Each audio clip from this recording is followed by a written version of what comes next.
In season 17, episode 19 of Family Guy, Meg ends up with diabetes, and it all starts when she and her family attend a streaming convention. Peter, being his usual self, goes wild with antics like taking selfies on hospital beds. Don't really want to get into it, but I'm fine. Oh boy, well this is the last thing I wanted. He then live streams on Instagram and picks a fight with a gangster, resulting in an arm injury, but luckily Peter manages to escape. I got away! Hey guys, I'm in an Uber heading back to StreamingCon. Man bun alert. Back at the convention, Peter challenges Corey to make Meg an internet celebrity. Corey immediately helps Meg become famous on Twitter with the nickname FridgeBodMeg. Oh my god, Dad, I'm trending on Twitter! Once home, Peter assists Meg in building her personal brand by filming videos for her. However, this father-daughter duo isn't exactly a match made in heaven, and Peter gets scared, leaving Meg to fend for herself. Meg, fueled by her passion, continues to film videos on her own. This time she invites everyone to tour her fridge and eat everything inside, from yogurt to raw meat. This might not be Meg's smartest decision, but it sure makes the audience laugh when she ends up spending hours on the toilet due to digestive issues. Sponsored by Oscar Mayer and Land O'Lakes. If it's not Land O'Lakes, it's not cream!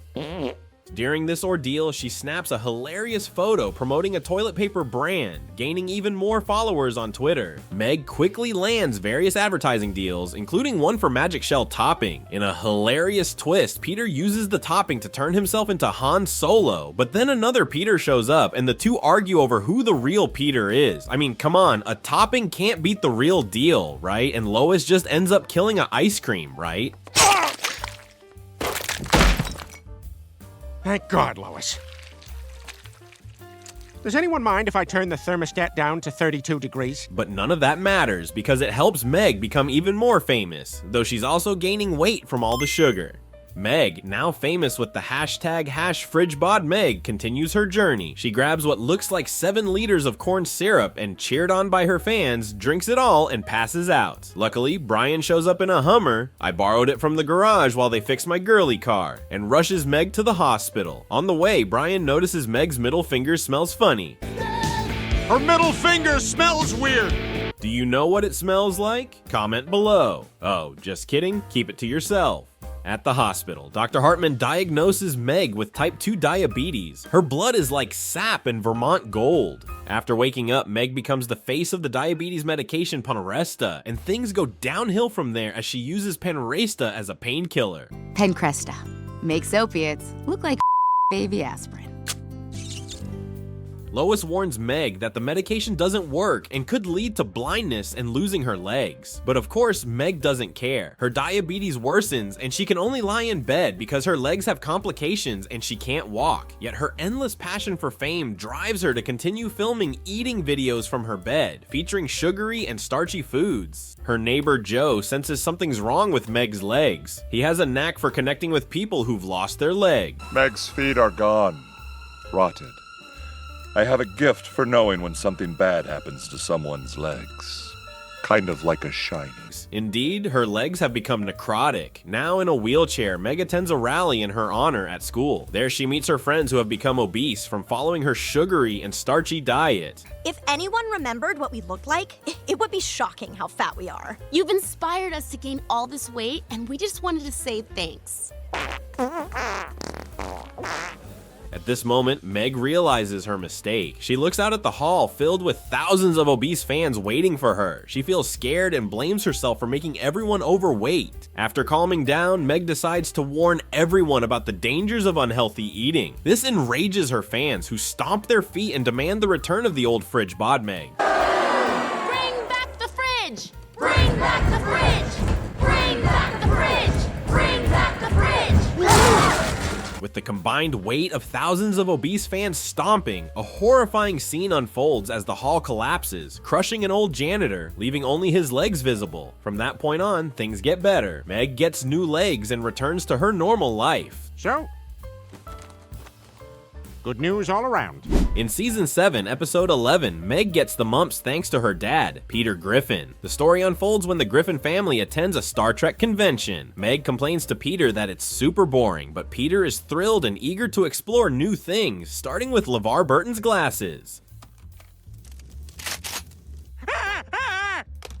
Why would he wear these? Who would invent these for him? Meg's nightmare begins when Peter spots a guy in an awesome costume with an alien-like face and immediately wants Meg to take a picture with him. Meg tries to refuse, but you know she can't say no to Peter, right? After the photo, the guy reveals that he has the mumps, not a mask, which freaks out the family. Hey, how'd you make that awesome mask? It's not a mask. I have the mumps. What? You came to a Star Trek convention with the mumps? But it's too late. Meg catches the mumps because she wasn't vaccinated, all thanks to Peter's ignorance. Poor Meg gets teased by Chris and Stewie for her swollen face. Meanwhile, Peter, terrified of catching the mumps, brings a TV to Meg's room while wearing a hazmat suit with a long breathing tube, thinking he'll be safe. But no. Stewie pranks him by filling the tube with toxic gas, causing Peter to choke and vomit violently. Well, Peter totally deserved that, didn't he?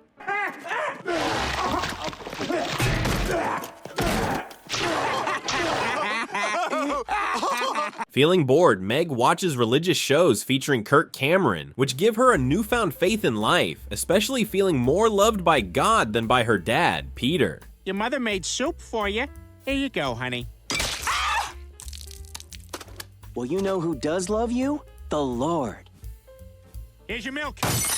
After 5 days bedridden, Meg bounces downstairs full of energy, much to Lois's delight and Peter's surprise. Peter, shocked that Meg is still alive, jokes that she'll need a college fund and tells Chris to sell their performing camel, Humpy, to raise money for her. Meg believes that God healed her and feels reborn. She shares with everyone that she was bathed in the blood of the Lamb and had everything about God explained to her by Kirk Cameron. She becomes the most devout believer in the family, ready to forgive all the terrible things Peter has done to her by letting him say grace before meals.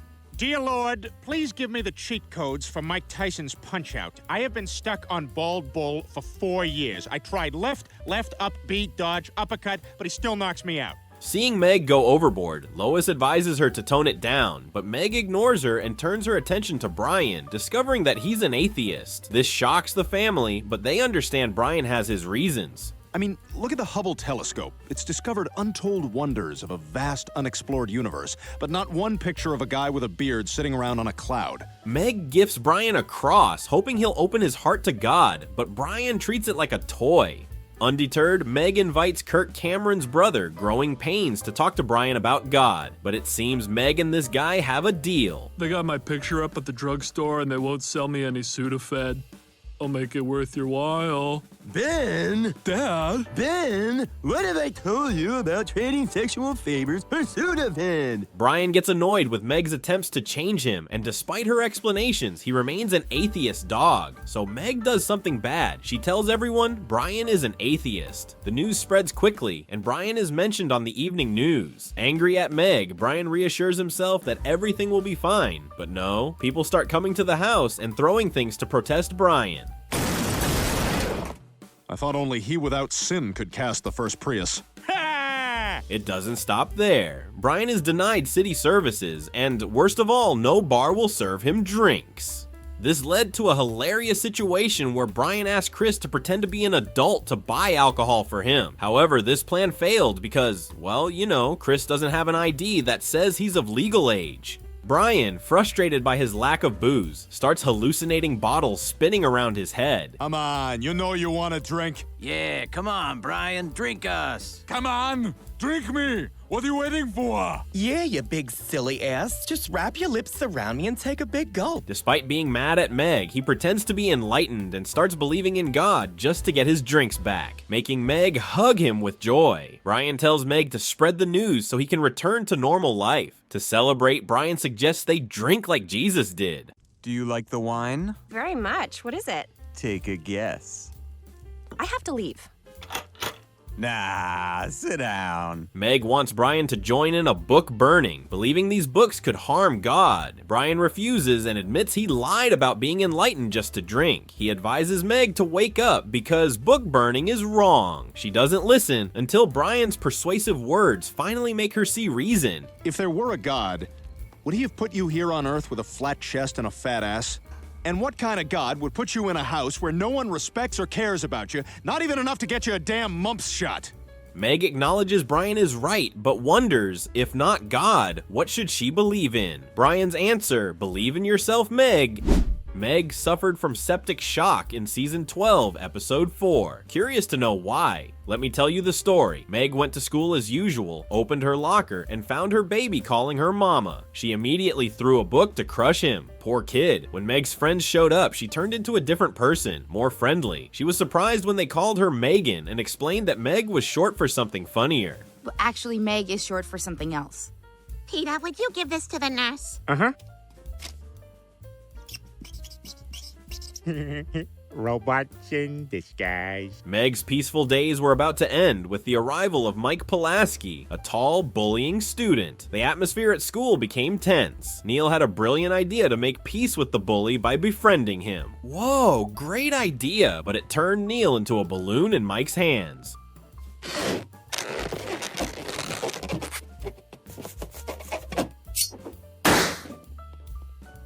Awesome. At lunchtime, Meg and her friends were so engrossed in their conversation that Meg accidentally bumped into Mike, spilling food on his shirt. Terrified, she apologized immediately. Mike coldly asked her name, and her brother Chris eagerly answered for her. Meg Griffin! Mike told Meg he would deal with her at 3 p.m. on Friday. Meg started planning for the fight, first by reclaiming her back skin from Chris. Ew, what was Chris doing with Meg's back skin? Do you know? Back at school, Principal Shepard announced the betting rules for Meg Griffin's fight on Friday, making Meg even more scared and clueless about what to do. Her friends advised her to find a way out of the fight. Meg went home and told her mom she wanted to transfer schools, suggesting Carlisle Academy, which led the state and pregnant students, hoping to meet someone. Mom, please. There's other schools. Carlisle Academy leads the state in teen pregnancies, so I might meet somebody. Really, Meg? But Lois definitely said no. Meg came up with a crazy idea to upload a video of her playing with frozen sausages online, hoping it would go viral and get her expelled. Unfortunately, her plan failed as the video got only one view, from her brother Stewie.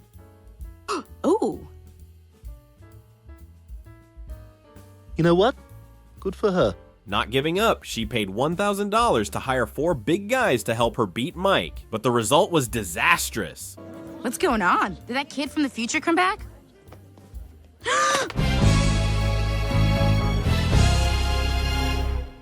Oh no! Meg was terrified by the scene. She tried everything but to no avail. She even imagined her own funeral. Thanks, didn't want to pay for the whole. Meg's close friends, fearing they might get involved, abandoned her. Feeling desperate, Meg cried a lot, but just then her savior appeared, Quagmire. Wait, why is Quagmire in the girls' bathroom at a high school? Because it's his base for a mission. This is my base of operations. Mr. Quagmire, the girls' gym class will be in the showers in 20 minutes. Thank you, Shirley. She's been with me 12 years. It's her birthday today. Didn't get her anything. Ugh. Seeing Meg in big trouble, Quagmire decided to help, promising to train her to defeat Mike. Quagmire shared that he made a mistake in high school by not standing up to his bully, and that's why he would do his best to help Meg overcome this ordeal. Quagmire taught Meg to channel her anger by wearing a mask of Peter and signaling her to punch it hard. This led to a funny situation where Joe and Dr. Hartman mistook Quagmire for Peter. I don't know, he's just so needy, and I feel like he's jealous of our friendship.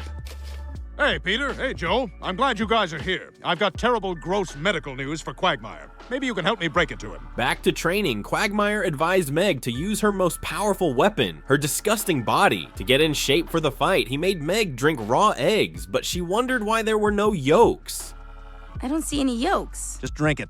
Do you know why there were no yolks? I bet you do, right? The much anticipated battle between Mike and Meg arrived. Everyone predicted Meg would lose, even thinking about attending her funeral. Hey, who you taking to Meg's funeral? I'm taking Jill. Ooh. Wise guy, we're going as friends. She asked Mike not to hit her chest as it was a sensitive area, but Mike wasn't one to talk. He punched Meg, grabbed her by the neck, and kept hitting her face, making her look both beautiful and ugly.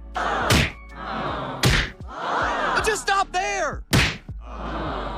Punch Rocky Dennis! It's okay, guys. I'm at peace with what I'm all about. Quagmire reminded her to use her disgustingness. She started counterattacking with a kiss, which stunned Mike and made him miss his punches. Meg quickly followed up with an acne attack, causing her opponent to vomit on the spot. She finished with a display of her disgusting body, making Mike melt in agony. Yes, she won, but 1 year later, her body reacted to a frozen sausage, leading to septic shock and death. A year later, my body reacted to a frozen hot dog, and I died of septic shock. I became the public face of internal hot dog defrosting.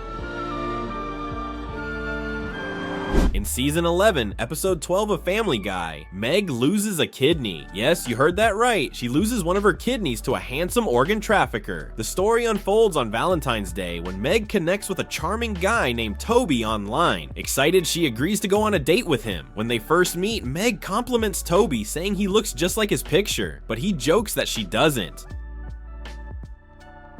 Yeah, that's a candid from a summer job I had. Toby then reassures her that she looks even better in person. Before leaving the house, Meg tells Brian and Stewie not to wait up for her, implying she'll be spending the night with Toby. Don't wait up, boys.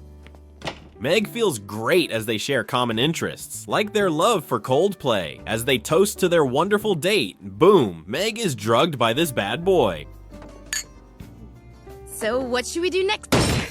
When she wakes up in a motel, she is horrified to find a surgical scar on her side and asks Toby what happened. He casually replies that he harvested her kidney. What surprises me is that Meg isn't angry about losing her kidney. She's upset about the size and the scar of the incision. Toby explains that it was his first time doing this, so she should cut him some slack. Only then does Meg get truly angry about losing her kidney. Toby apologizes and reveals that this job makes him a lot of money. As he tries to leave, Meg stops him and insists he fulfill his promise to spend the entire Valentine's Day with her. Faced with Meg's determination, Toby agrees. During their time together, we learn that Meg had a conjoined twin sister who died after being separated from her. By the way, did you know you had a tiny conjoined twin attached to your hip? Is it worth anything? It is to me. I've been using it as a bookmark. With her wound still bleeding, Meg and the organ trafficker enjoy a fun day together, eating ice cream, ice skating, and drawing caricatures.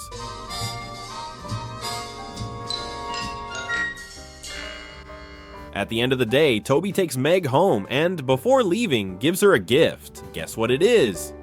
Ooh, it's Meg's kidney, but Meg's reaction is what shocks me the most. She happily accepts it and says it's the best Valentine's Day ever, and they kiss. Chilling, isn't it? Meg suffers from hemorrhoids in season 18, episode 18. When she arrives at school, she finds out that classes are canceled, but no one bothered to inform her. Returning home, she finds the house empty. Calling Lois to ask where everyone is, she is shocked when Lois and Peter pretend not to know her, claiming the real Meg is with them. In reality, it's just a dummy they set up to avoid celebrating poor Meg's birthday. Feeling down, Meg heads to the bowling alley for some distraction, but the place is just as dreary. On TV, there's news of a severe car accident with one fatality. Joe rushes to the Griffin house to deliver the tragic news that Meg was the victim, and her body was burned beyond recognition, leaving only her driver's license for identification. Peter is confused because Meg is right there, thinking Joe was joking until a strong gust of wind blew the hat off the wooden dummy, revealing the truth.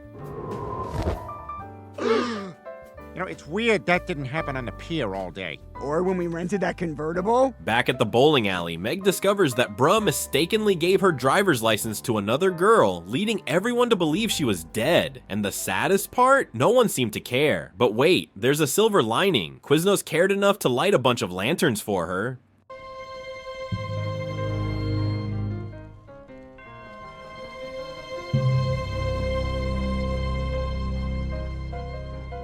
At Meg's memorial service, almost no one showed up and no one offered condolences to her family. Witnessing this, Meg became furious and declared she would leave town to start a new life, but she accidentally opened the wrong door, angering the priest. Ooh, sorry. Don't you know what a rosary on a doorknob means? In the pouring rain, Meg asked Siri to play Kiss from a Rose by Seal, then laid flowers on her own grave.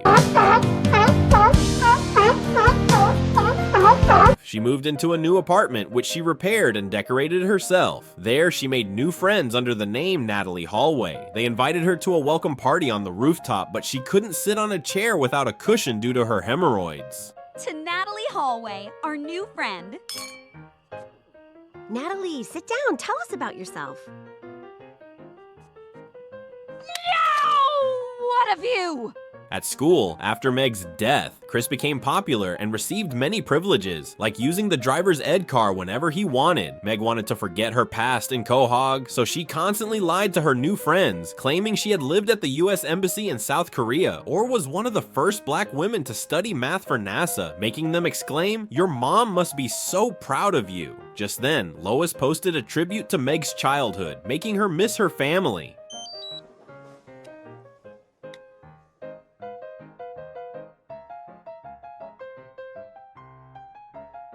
She called Chris, hoping he would help her return home. Chris was surprised to see Meg alive. Alive? After learning that Meg wanted to come home, Chris surprised her by pushing her into a truck. Meg's death had made him popular at school, and he didn't want her to ruin everything he had. However, Chris soon faced some consequences for his action. You're good to go. All right.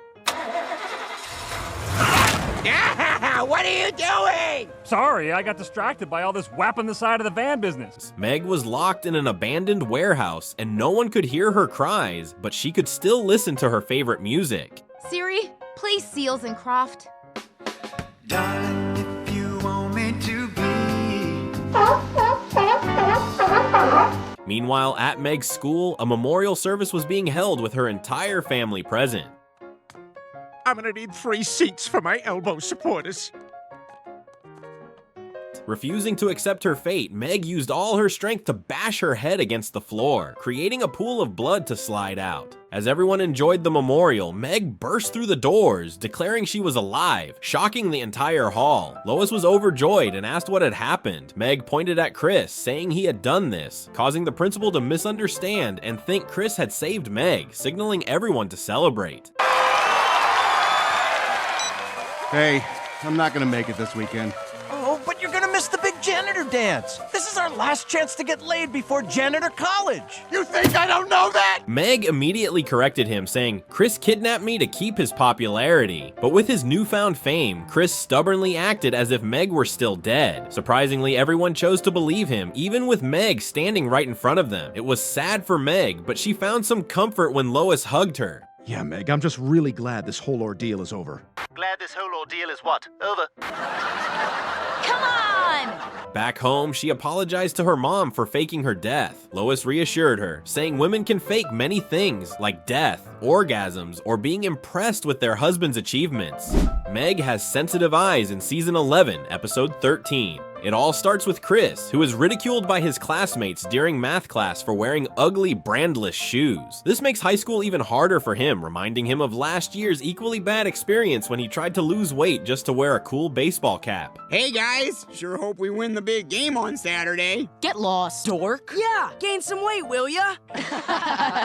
Oh, of all the years to be trim and well-hatted. Back home, Chris asks his mom for money to buy cooler shoes, but Lois refuses because the family is trying to save money. Peter even takes on an extra job as a vacuum cleaner salesman to boost the family's income. This thing can pick up anything. Here's a little demonstration. I'll pour some wine, rub in some feces, and to top it off, some mustard mixed with feces. Tough stain, right?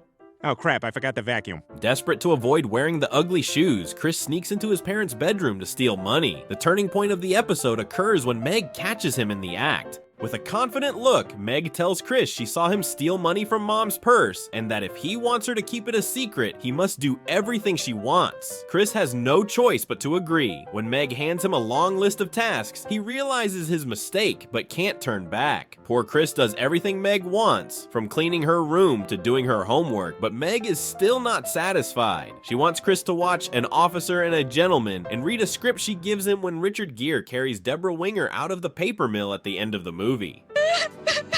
That's gonna be you someday, Meg. I know it will. I just know it will.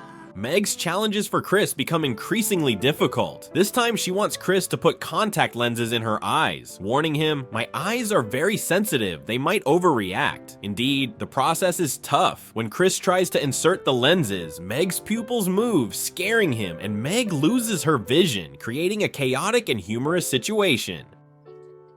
Ah! You look like one of those blind jazz guys! Where are you? I can't see anything! Thinking it's all over, Chris is shocked when Meg continues to demand more. She makes him stand outside the pregnancy clinic for 36 hours straight, taking pictures of all the girls from their class who enter. Chris completes the last task on Meg's list, but she has no intention of letting him go. Even though he looks exhausted, Meg keeps threatening Chris and forcing him to do things he doesn't want to do. Finally, Chris rebels, declaring he won't be Meg's slave anymore. The siblings have a fierce argument, and Chris decides to run away from home. Unable to endure his evil sister any longer, he runs straight to their neighbor Herbert's house, asking to stay over, making Herbert think he's dreaming. Live with me? My goodness, I feel like I'm gonna pinch myself to see if I'm dreaming. Hot dog, it's real! That night, Herbert takes a Cialis pill and tries to approach Chris's bed, but everything seems fine until Chris farts, scaring Herbert away. Sorry. You really know how to waste a Cialis, don't you? The next morning, Chris angers Herbert by messing up all the videotapes he had meticulously organized. Chris explains he was looking for a good movie to watch, but only found strange titles like Compilation of Boys Tumbling. Finally, he finds a familiar title, but Herbert doesn't let him watch it. Well, can we watch Lost Boys? I've heard of that one. Those are different Lost Boys. Meg starts to worry and searches for Chris everywhere, but can't find him. Chris's messy and lazy lifestyle makes Herbert very uncomfortable. Chris is addicted to video games and hardly cares about cleaning the house or Herbert's feelings. When Herbert complains, Chris responds disrespectfully, leading Herbert to kick him out. I think it's time for you to go. Okay, I'll go. But I want you to know, I faked all my lightheadedness. Good Kool-Aid. Whoa, whoa. Sound familiar? Meg is overjoyed when she finds Chris. She apologizes for blackmailing him and begs him to come home. Feeling Meg's sincerity, Chris forgives her and they leave together, leaving Herbert in sadness. We broke up! In season 11, episode 7, Meg has a heart on her head. Sounds ridiculous, right? But you'll see it's true in this episode. Meg is a boy-crazy girl, especially for handsome ones. At school, she has a crush on a good-looking guy named Kent, but she doesn't dare to ask him out because she thinks she's not pretty enough. So she only dreams about him.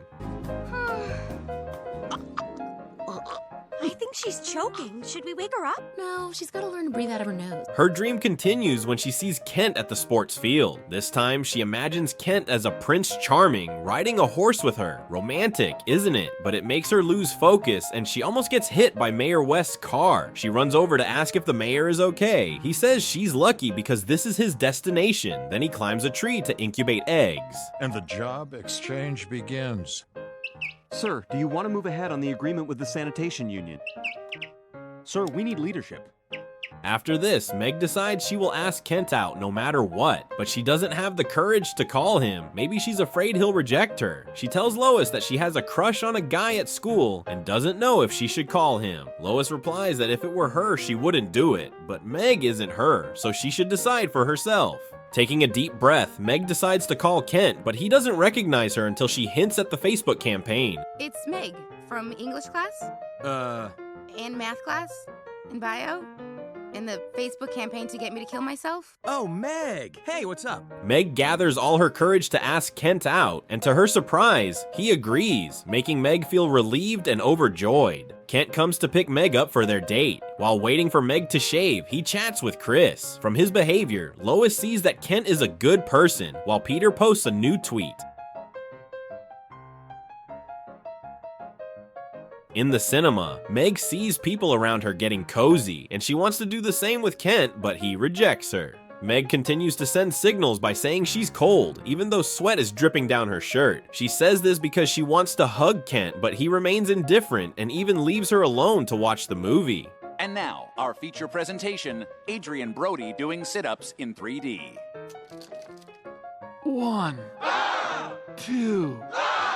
When Kent takes Meg home, she wants him to be her boyfriend and kiss her goodbye, but Kent rejects her and confesses that he's gay. Even more surprising, Kent says he likes Meg's brother, leading to a funny misunderstanding where Stewie thinks Kent has feelings for him and brags to Rupert. After learning the truth, Meg cries a lot, scaring the family and making them avoid her. Only Brian is stuck and has to talk to her. Meg feels hopeful after hearing his encouraging words. Maybe he thought he was straight, but then realized he's gay. He's probably still figuring things out. Hang in there. Well, I'll help him figure things out. I'll help him figure out that he's straight. That was really close. While Kent was flirting with Chris at school, Meg came over and pulled him aside for a private conversation. She told him that she had a feeling he wasn't really gay, despite Kent's insistence that he was. Meg didn't believe him because of the way he talked and acted, like playing sports, wearing jeans that cost no more than $20, and using the word hello appropriately. Kent denied everything Meg said, and during this conversation, Meg revealed that she had a serious medical condition where her heart was located in her head. It's a serious medical condition. Yeah, that's not supposed to be there, so she should probably always wear a hat. Undeterred, Meg continued to pursue Kent by showing him a picture of her hairy back and inviting him to hook up. This time, Meg went too far, making Kent angry and unwilling to be friends with her. I can't be your boyfriend. In fact, I don't even think I can be your friend. Her close friends asked what had happened, and Meg told them that Kent didn't like her, but liked Chris instead. Her friends were shocked, but encouraged her, saying there were plenty of sweet guys out there. However, Meg was too infatuated with Kent. She couldn't stop thinking about him, and every time she did, the heart in her head would beat wildly. She wished she could sleep with Kent just once to see what it would be like. Hearing this, her friend suggested, if Kent hooks up with Chris, you could ask Chris to describe it to you in detail. Awakened by her friend's words, Meg began planning to make Chris sleep with Kent. She wanted to use the free hug coupon Chris had given her on her 9th birthday, but upgrade it to a butt hug coupon for Kent. Hearing this, Chris told Meg she was crazy and that he would never do it because he only liked girls. Meg tried to persuade Chris by offering him $100, but this only made him more uncomfortable. I said no, Meg! I'll pay you $100. Oh, fine. I'll keep it in my bum. There'll be plenty of room. That's my sarcastic way of saying it's not gonna happen. Good day, Meg. Meg approached Quagmire to ask for a packet of sedatives to drug Chris. Before she left, Quagmire wished her luck and told her to call him if she got caught. That's what it's all about, Glenn. Don't rape it back, rape it forward. Continuing with her plan, she met with Kent and lied, saying that Chris wanted to hook up with him, but warned Kent that the kid will pretend to be asleep during the act. Whoa, what a great sister. She spiked the Kool-Aid with the sedatives and called Chris, finding him in her room. There, he showed Meg a picture of them as kids on a family trip to remind her of the good times. Feeling guilty about her plan, Meg poured the Kool-Aid onto a plant, which then attacked another plant after it passed out. Hey, so can I have some of that Kool-Aid now? No, actually you can't.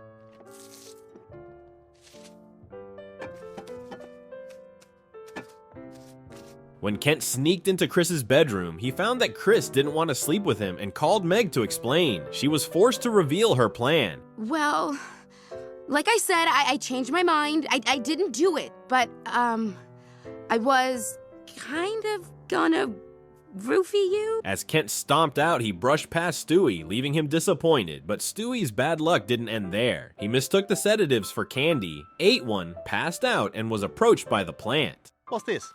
Ooh, candy!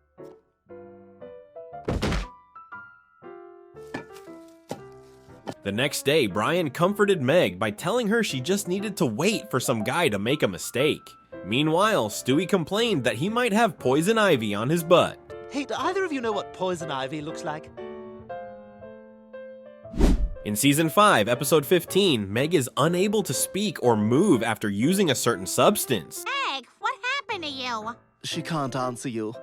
She can't even talk. Ever since she started smoking pot, she just kind of lays there.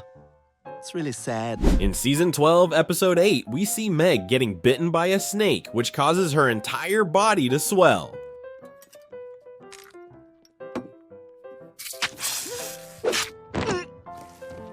In season 4, episode 3, Meg reveals that she once lost all her limbs and became deaf, mute, and blind, but no one in her family cared about her. Hey, Meg, they got a Happy Days spoof in here, but they call it Crappy Days.